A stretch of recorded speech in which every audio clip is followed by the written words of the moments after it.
Two millionaire brothers had it all: power, success, an unbreakable bond, until the night they walked into a rundown diner and met a waitress who changed everything. She had nothing to her name, except the secret that would tear them apart and rewrite everything they thought they knew about love, loyalty, and themselves. The IPO party was too loud. Crystal glasses clinked against polished marble, photographers hovered like flies, and billion-dollar smiles flashed beneath glittering chandeliers. Lucas Bailey stood near the window of the high-rise ballroom, watching the city shimmer below, detached from the celebration he'd helped create. Across the room, his younger brother Aidan raised a glass, the center of yet another circle of investors and influencers, all laughing a little too loud at a story Aidan probably made up on the spot. Their company had just gone public, 3 years of chaos, sacrifice, sleepless nights, and now the world was calling them geniuses. But Lucas wasn't thinking about the valuation. He was thinking about how little any of it felt like victory. Around midnight, Aidan appeared beside him, unbuttoning the top of his shirt and wiping his forehead with the back of his hand. "Let's get out of here," he said without looking. "Somewhere with real food. No cameras. No shrimp on sticks." Lucas didn't argue. 15 minutes later, they were walking down a quiet side street near the edge of the financial district, jackets off, ties undone, the tension of the day slowly draining from their shoulders. That's when they saw it, an old diner tucked between a dry cleaner and a pawn shop, still open, lights buzzing with a soft hum, neon sign flickering slightly. Inside, it smelled like burnt coffee and old vinyl booths. A few tired-looking people sat hunched over plates of pancakes and half-empty mugs. The brothers slid into a booth by the window, and that's when she walked over. She looked tired. Hair pulled into a loose bun. No makeup. No fake smile. Just calm, unreadable eyes and a notepad in one hand. "What'll it be?" she asked, voice low and even, like she'd said the phrase 1,000 times. Lucas didn't answer right away. There was something in the way she said it, like she wasn't really asking what they wanted to eat, but daring them to actually know what they wanted at all. Aidan grinned, trying to read the specials behind her, but his words caught somewhere between charm and surprise. Pancakes," he said eventually, then laughed. "Sorry. Long day." She nodded, barely reacting, and turned to Lucas. He just said, "Coffee," without looking up, eyes fixed on her apron, as if he was trying to understand something without knowing what he was even looking for. She disappeared behind the counter. Aidan nudged him. "You okay?" Lucas didn't answer. When she returned with the coffee and pancakes, she didn't say a word. But Lucas noticed the way she glanced at his hand, still wearing the watch their father had given them when the company was just an idea scribbled on a napkin. Then she turned and walked away, like none of this mattered, like she hadn't just shifted something subtle between them. They ate in silence for a while. Aidan cracked a few jokes, mostly to fill the space, but Lucas barely responded. Eventually, Aidan leaned in and said, "You're acting like a man who saw a ghost." Lucas looked up, eyes slightly narrowed, and said quietly, "That woman has more weight behind her eyes than half the boardroom combined." Aidan raised an eyebrow. "You've always been into tragic poetry. Maybe she's just tired." But Lucas didn't laugh. Because something in him had already decided she wasn't just tired. She was surviving. And he couldn't explain why, but he suddenly needed to know what exactly she'd survived. They left a $100 tip and walked out into the night. The city didn't look quite the same. And neither did the brothers, though neither of them would admit it yet. Something had changed in that diner, something neither of them could name. But both of them would be back. Not for the pancakes. Not even for the coffee. For her. They came back 3 nights later. Not together, but almost as if by accident, though neither of them admitted it. Lucas arrived first, just after 9, dressed casually in a soft charcoal sweater and dark jeans, not the sharp suit he usually wore. He sat at the same booth by the window, ordered coffee again, and when she brought it without comment, he offered a quiet thanks that lingered a moment too long in the air. She nodded but didn't linger. Her name tag read Emma. He hadn't noticed that the first time. He said her name once, softly, just to himself after she walked away. At 9:24, Aiden walked in, surprised to see Lucas already there. He raised his eyebrows, smirking, as if to say, "Really? You too?" Lucas didn't answer. Aiden sat in the opposite booth, joking with the cook behind the counter like he'd been there a dozen times. Emma eventually came over, her eyes flicking briefly between the two brothers. She didn't ask why they were both there again. She simply took Aiden's order, waffles this time, and walked away like it meant nothing. But it didn't mean nothing. Not to either of them. For the next week, they returned again and again, always at different times, yet always with the same excuse: "I was in the area." They never spoke about her directly, but something in their dynamic shifted. They were still building deals and fielding interviews, but conversations between them now came with an edge, shorter words, unspoken tension, occasional silences that hadn't been there before. Lucas started checking the diner's hours between meetings. Aiden would go out of his way after client dinners. Emma noticed. Of course she did. But she said nothing.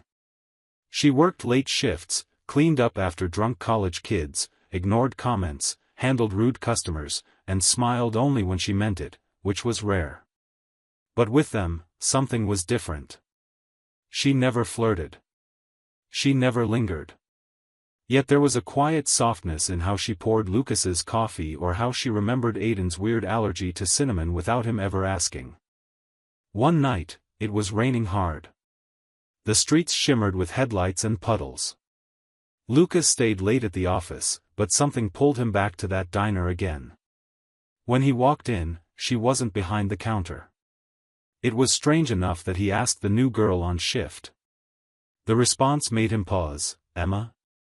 She called out tonight. First time in months. That night, he didn't go home. He drove for an hour without direction, unsettled in a way he couldn't explain. The next day, she was back. Tired, paler than usual, but there. He didn't ask what had happened. Instead, he left a small note folded beneath his receipt that read, "If you ever need anything, you can ask me. No questions." He didn't sign it. She didn't mention it. But the next time he came in, there was a second sugar packet beside his coffee. He never used sugar. She knew that. It wasn't about the sugar. Meanwhile, Aiden took a different approach. He made her laugh. He started bringing her random things, books with sarcastic notes, playlists he'd burned onto old-school USB drives, even a tiny cactus once that she kept behind the counter. He flirted, but never aggressively. Just enough to make her smirk when she thought no one was watching. Still, there were moments when her gaze lingered a little longer on Lucas. Quiet moments. The kind that don't sparkle, they sink, deep and slow.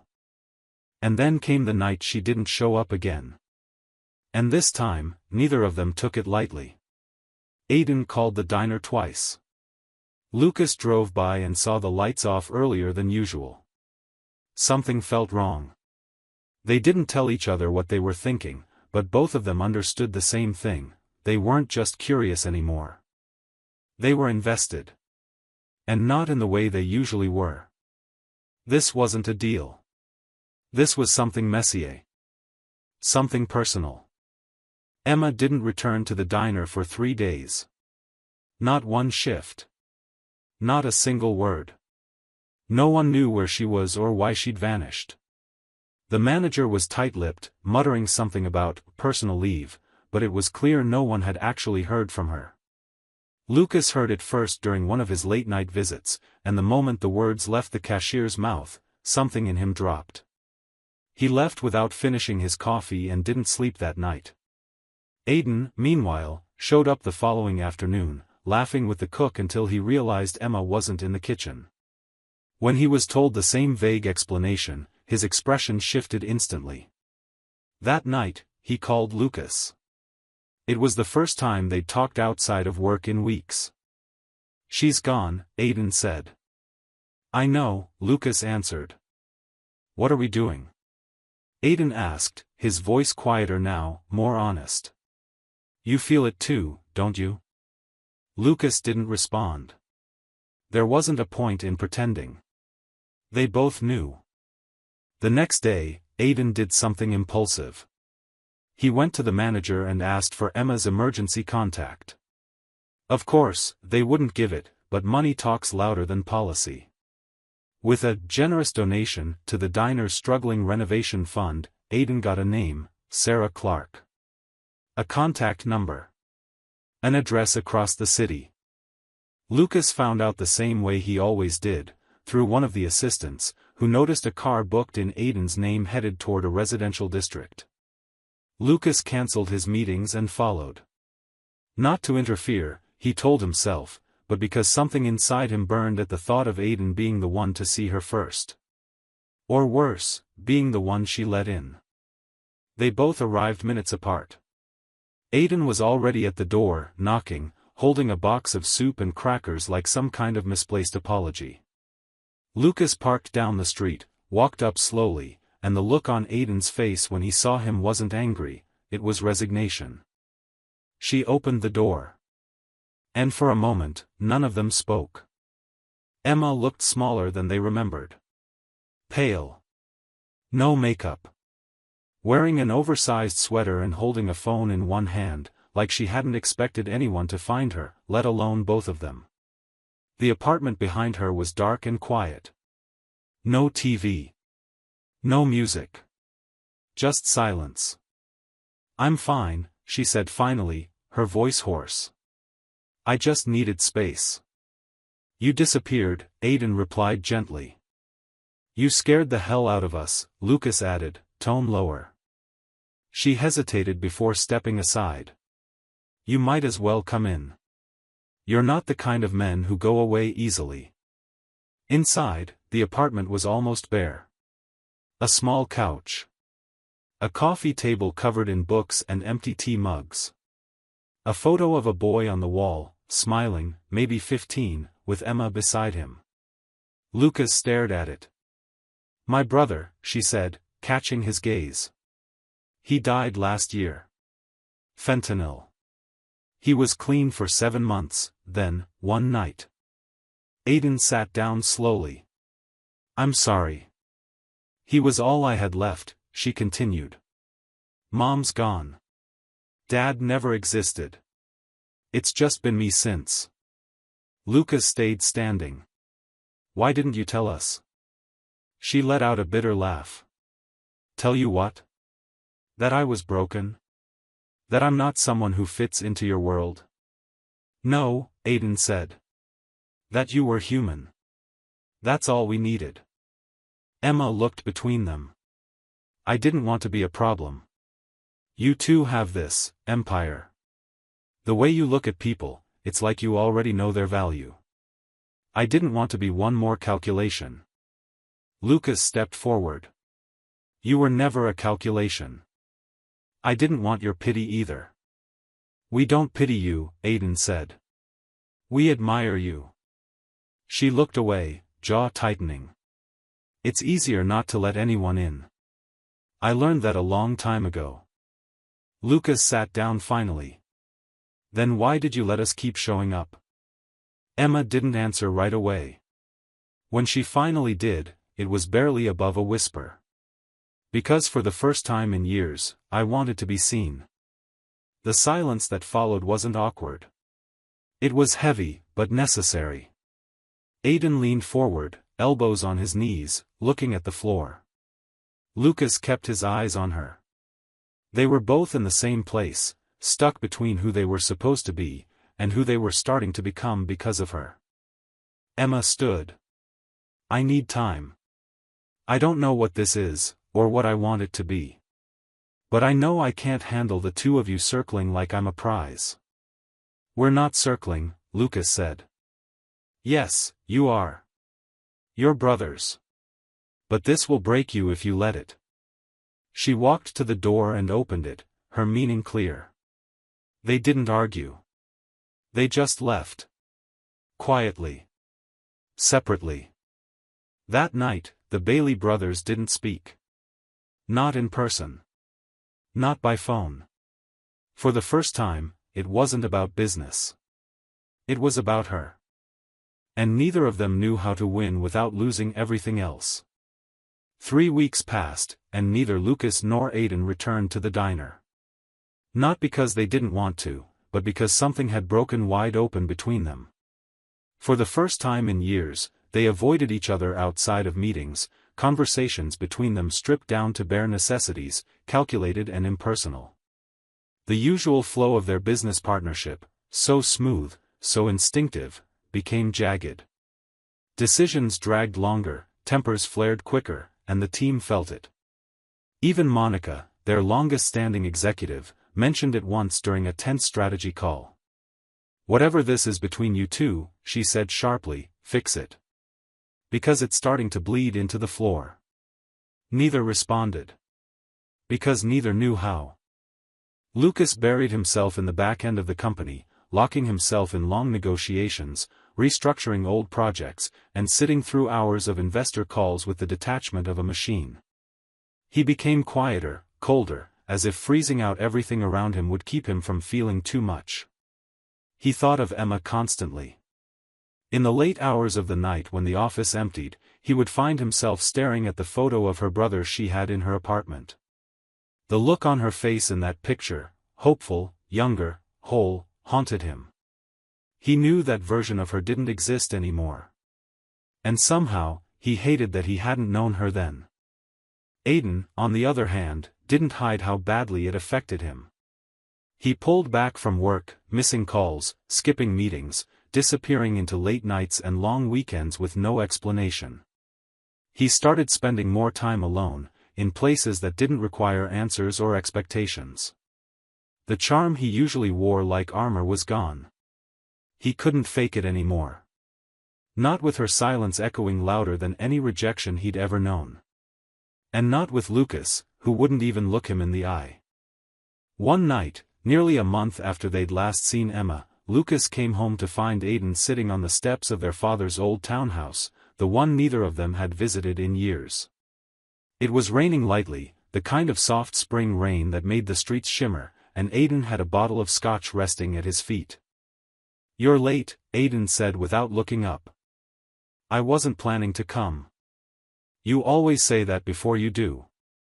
Lucas sat down beside him without a word. For a long while, they just listened to the rain. When Aiden finally spoke again, his voice was low, rough around the edges. "I loved her," he said. "Still do, I think. Even if I barely know what that means." Lucas didn't answer right away. He stared out into the dark, heart heavier than he wanted to admit. "I think I did too," Lucas finally said. "But I don't know if it was love or something else. Something I hadn't felt in so long, I mistook it for love." "You think it matters?" Aiden asked, glancing over. Lucas shook his head. "Not to her. Not anymore." They sat like that for a long time. Brothers, not enemies, not rivals, just two men who had fallen for the same woman without knowing how to be honest about it. The silence between them was different now. Less sharp. More tired. "She's not coming back, is she?" Aiden asked. Lucas looked down. "Would you? If you were her?" Aiden laughed once, short and bitter. "No. I'd run." Lucas finally turned to face him. "So what do we do now?" Aiden exhaled. "We stop making her the battlefield." And that was it. Not a resolution. Not forgiveness. But a truce. One born not from pride, but from exhaustion and clarity. The next morning, Lucas wrote an email to Emma. It wasn't long. No expectations. No confessions. Just a message that read, "We're not fighting anymore. You don't owe either of us anything. But if you ever want to talk, to either of us, we'll be here. Separately. Respectfully, **. He didn't send it right away. He read it over and over again. Then he hit send. And for the first time in weeks, he exhaled without guilt. Emma read the email 3 times before she let herself respond. She wasn't angry anymore, not exactly. The storm of emotion that had knocked her flat when they both showed up at her door had passed, but what remained was a kind of wary caution, like the way a wounded animal approaches a hand that might be kind or cruel. She didn't know how to trust them, not fully. She didn't know if she wanted to. But there was something about the tone of the message, measured, quiet, without pressure, that made her consider it. Lucas had written it, she could tell. The restraint in his words gave him away. And while part of her still carried the ache of their unspoken rivalry, another part of her remembered how still she felt sitting across from him in that diner, just sipping coffee, just being. 2 days later, she replied with a single sentence. *Let's talk. Just you, *. They met in a park near the edge of the city, somewhere neutral, public, open. She arrived first, hands deep in the pockets of a faded green jacket, her hair pulled back in a low braid, no makeup. She looked tired, but steadier. Lucas approached slowly, holding 2 coffees from a shop down the street. He offered her one without a word, and she took it, their fingers brushing briefly. The moment was brief, but it rooted something. They sat on a bench overlooking a small pond where ducks moved lazily through the water. Emma didn't speak at first. She sipped her drink and watched the wind move through the trees, letting the silence stretch between them. Lucas didn't rush her. He'd learned by now that her quiet wasn't emptiness, it was calculation. Protection. "I thought you were both going to ruin each other," she said eventually, her voice soft but steady.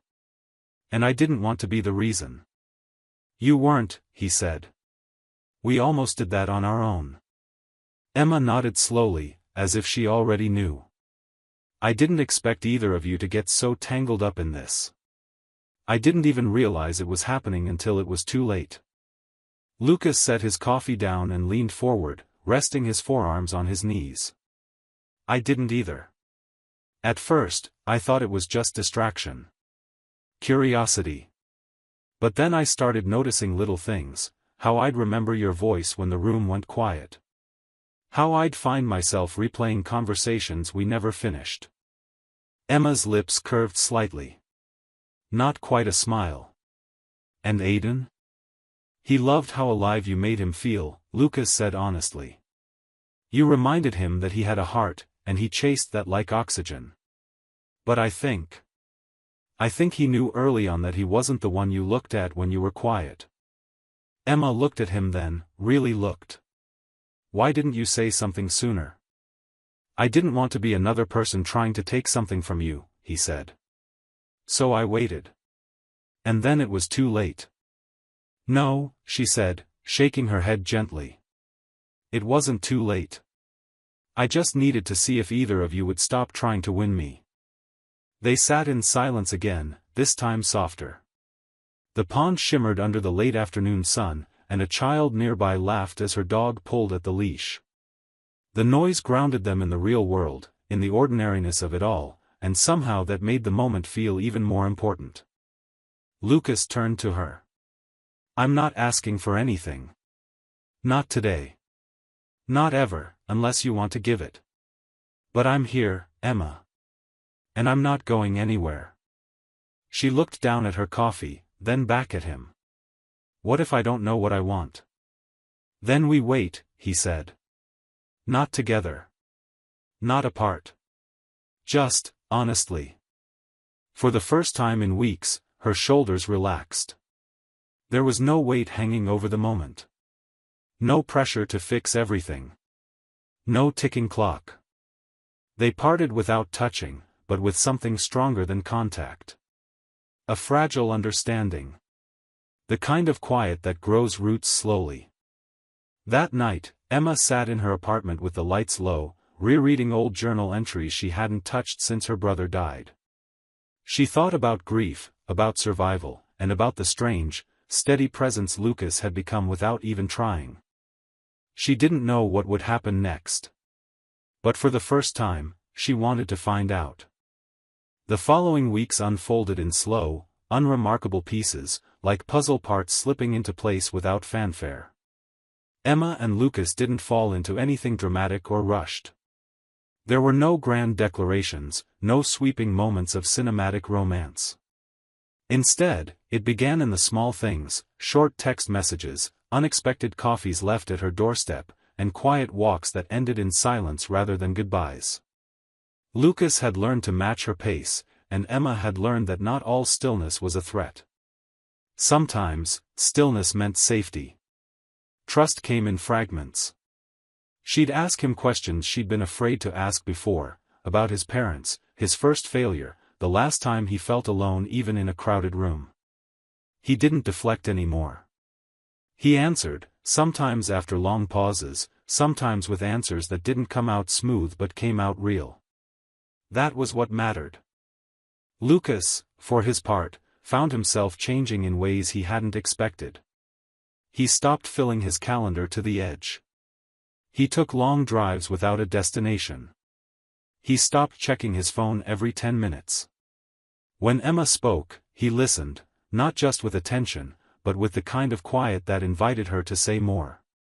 He didn't ask for closeness, but she gave it anyway, piece by piece, until one evening she fell asleep on his shoulder during a movie, and he didn't move for an hour, afraid to break the weight of her trust. Aidan had stayed away. They exchanged emails about the company, cordial, efficient, but the distance between them hadn't healed. Lucas carried guilt for that, a quiet one he didn't share. He knew Aidan hadn't been ready for what happened. He also knew Aidan hadn't fought dirty, hadn't manipulated Emma, hadn't tried to win at the cost of anyone else. In a way, that made the silence worse. There was no betrayal to blame. Just loss. Then, on a warm afternoon in early spring, Aidan showed up. Lucas found him standing in the lobby of their office building, hands in his pockets, sunglasses still on. He looked thinner, a little tired, but calmer somehow, like the edge of him had worn down with time. Lucas didn't say anything at first. He just nodded toward the elevator. They stood together in his office, city skyline stretching behind them. Neither sat. "She's doing okay," Lucas said finally. "I know," Aidan replied. "I saw her last week." Lucas tensed, but Aidan raised a hand. "Relax. It wasn't like that. I was at the center she volunteers at. Didn't even know she'd be there. We talked. 4-5 minutes." Lucas looked down. "How was she?" "Stronger than ever," Aidan said. "And she looked at me like someone she used to know. Not someone she needed." Lucas exhaled slowly. "I didn't plan for this." "I know," Aidan said. "Neither did I." They stood in silence for a moment, something old breaking between them, not with anger, but with honesty. Aidan finally stepped forward and said, "You didn't steal her from me. She just saw you." Lucas looked at him then, something like pain flickering across his face. "I never wanted to lose you over this."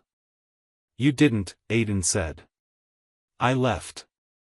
I needed to. But I'm back now.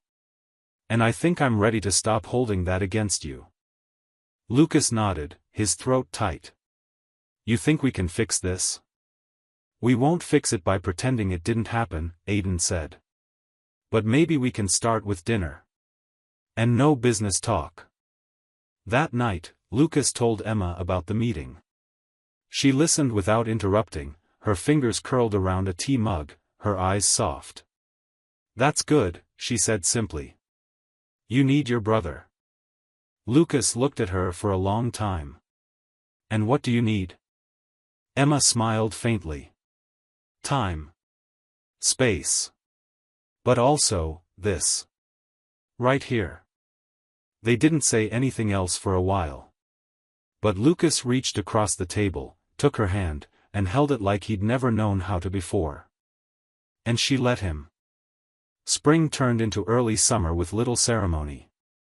The city shed its grayness, and warmth spread across sidewalks and storefronts, a quiet kind of renewal that felt personal to Emma, even if the rest of the world didn't notice. She had begun to breathe differently, more deeply, without the constant bracing for loss. Her apartment started to feel less like a place she was surviving in and more like a place she could return to. There were books by the windowsill now, mugs that didn't match but felt like home, and a plant Lucas had brought her without asking if she even wanted one. She did. She just didn't know it until she started talking to it. Lucas became part of her life without intruding on it.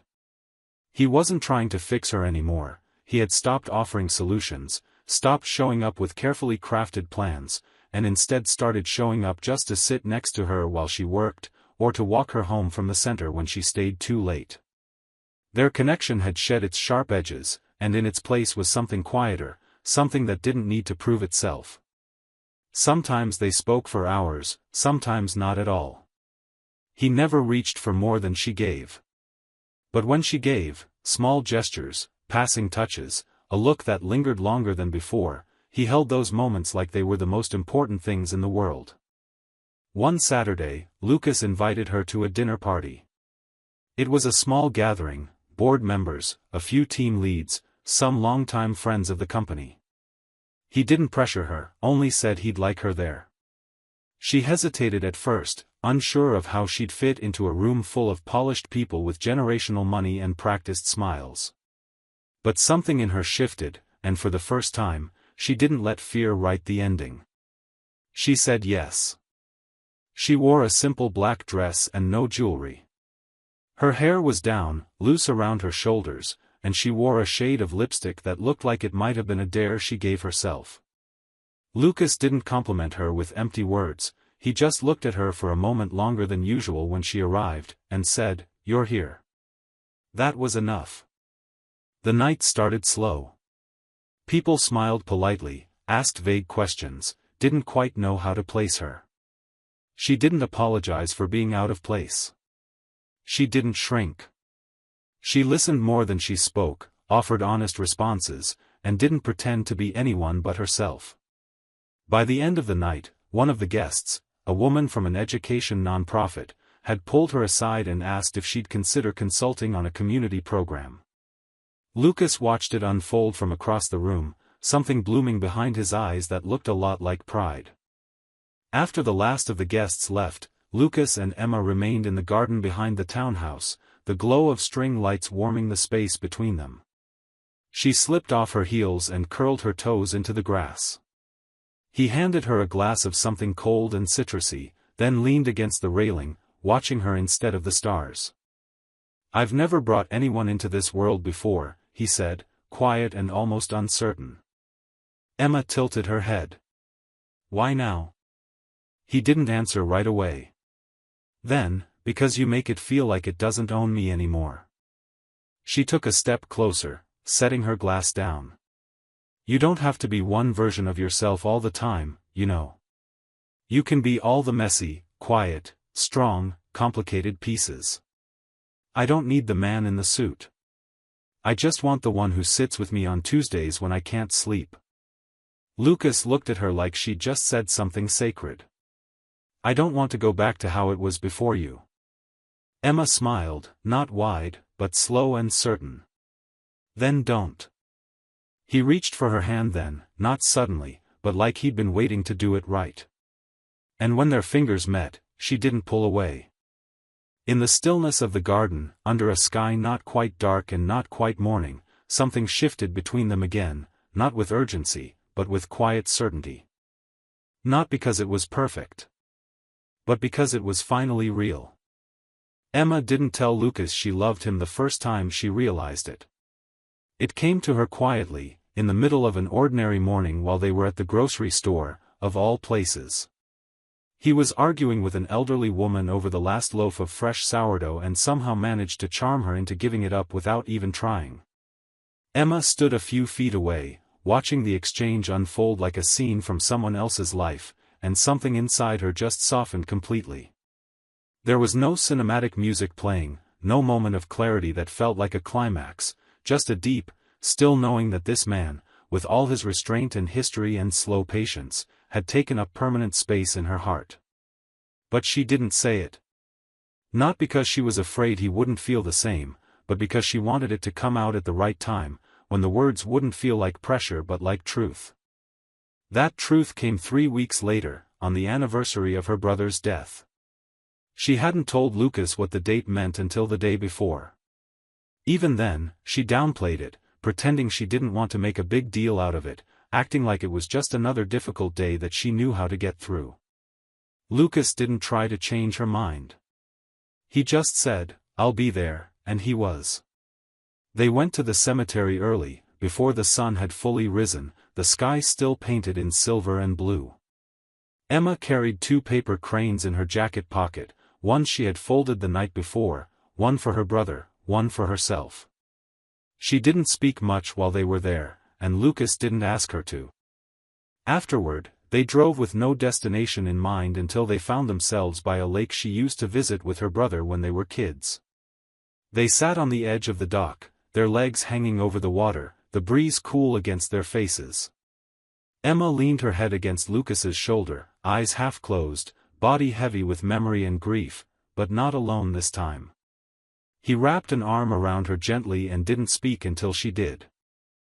"I thought I'd feel empty today," she said quietly. "But I don't. I miss him, but it's not just loss anymore. It's memory. And gratitude. And maybe a little peace." Lucas looked down at her, brushed a strand of hair from her face. "You're the strongest person I know." Emma shook her head. "I'm not. I just learned how to survive." "No," he said. "You learned how to live. That's harder." And that's when she said it. Not with fanfare or build-up, but simply, with her eyes still focused on the lake. "I love you." The words didn't tremble. They didn't ask for anything. They just arrived, fully formed, as if they'd always been there waiting to be spoken. Lucas didn't answer right away. He turned, placing his hand on hers, and the look in his eyes said everything before his voice did. "I love you too. I think I have for a long time. I just didn't know how to let myself say it." Emma smiled softly, not with relief, but with recognition. She had finally let herself believe that this was real. That love could come slowly and still be true. That it didn't have to hurt to be meaningful. They stayed by the lake until the sun reached its peak, warm light spilling over the water and painting the day in gold. There were no big decisions made, no promises about forever, no talk of what came next. But as they drove home in silence, their fingers intertwined between them on the center console, the space between them filled with something better than certainty, it was peace. Later that week, Emma received a letter in the mail. It was from Aidan. A simple, handwritten note. He told her he'd found work with a relief organization overseas, helping rebuild schools and teaching English. He said he'd found clarity, and though he didn't regret the way he'd felt for her, he was glad she had found someone who could meet her where she stood. He ended with a line that stuck in her chest for days, "Some people are lessons. Some are homes. I think you were both." She cried after reading it, not out of sadness, but because it felt like the last missing piece falling gently into place. By summer's end, Emma had joined the nonprofit board Lucas helped fund, and she started writing again, not just in journals, but essays, short stories, even the beginnings of a book. Her past hadn't disappeared, but it no longer controlled her. She still visited her brother's grave. Still folded paper cranes. Still wore that same green jacket on the days she needed to feel grounded. But she smiled more now. And when she smiled, it reached all the way into her eyes. Lucas, meanwhile, returned to work with a new kind of balance. He still ran the company, still sat in meetings, still built deals, but he didn't do it from behind a wall anymore. He kept a photo of Emma on his desk, not one where she posed or smiled for the camera, but one he had taken quietly, on a walk, when she was staring up at the sky, her eyes reflecting something bigger than either of them. And on some evenings, when they sat together with music playing low and no need to fill the silence, Lucas would reach for her hand the same way he did on the dock. Every time, she would let him. Because she had chosen him. And he had never stopped choosing her. What makes the ending of this story resonate is that it doesn't rely on dramatic twists or forced closure. It honors the slow, painful, and deeply human journey of healing, for Emma, for Lucas, and even for Aiden.